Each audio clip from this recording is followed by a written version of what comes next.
Chapter 6 from our book talked about many different economic inequalities that happen all over the world and mostly in the United States. The one I wanted to focus on was the gap between females and males on their wages. The fact that females make way less than men for the same jobs irritates me, obviously, because I'm a female.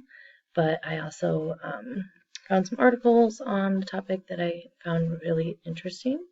So I wanted to discuss the matter further.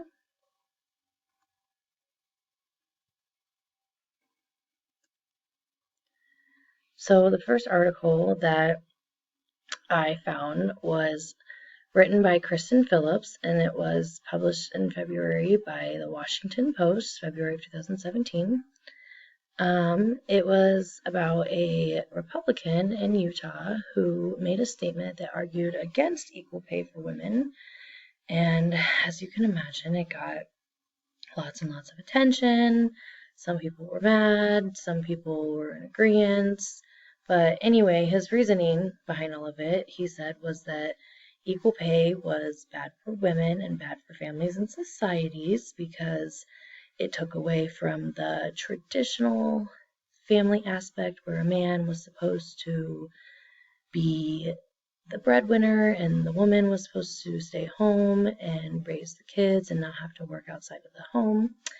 And he said that if we were to give equal pay, that we would have to pay men less, and therefore they would not be able to provide as much for the families, and the women would have to go to work outside of the home, and he thought that that would have a negative impact on our society.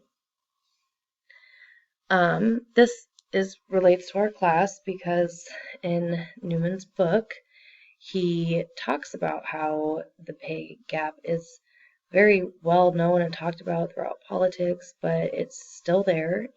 There was a law that was in place to fix the gap, and even though it's improved over time, it's still there. It's still widely accepted. It's controversial, but it's still kind of a known thing that is yet to be fixed. Some of the things that he points out in his book is that women with bachelor's degrees can expect to earn less than men with a 2-year associate's degree. Women with doctorate degrees earn less than men that only have master's degrees. He said that this is a huge reason as to why more single mother families are poor compared to single father families. He also says that it's because women tend to be the sole caregivers for children that are born outside of wedlock, as well as after divorce. Therefore, we as women are spending more time in the workforce, but also doing unpaid labor. And he just talked about a whole bunch of statistics that just made the matter really real and made you see that it's still very much so a problem in the United States. The second article that I found talked about how the pay gap was probably based a lot on religion. Newman didn't really talk about this that much in his book, specifically regarding religion and the pay gap, but I found this article really interesting, and I wanted to talk about it because it brought up a lot of interesting things. Newman didn't necessarily say that religion could be the reason for the pay gap, but as you could see throughout the book, the trend is that certain identities causes certain inequalities, and religion has a big influence on someone's identity.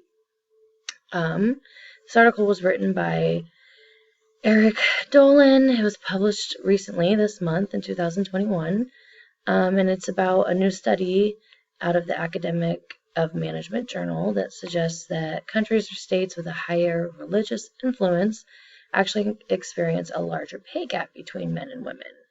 And so it just talks about the different statistics and the way that the study was set up and how the results proved that religion did in fact have a high correlation with the pay-wage gap.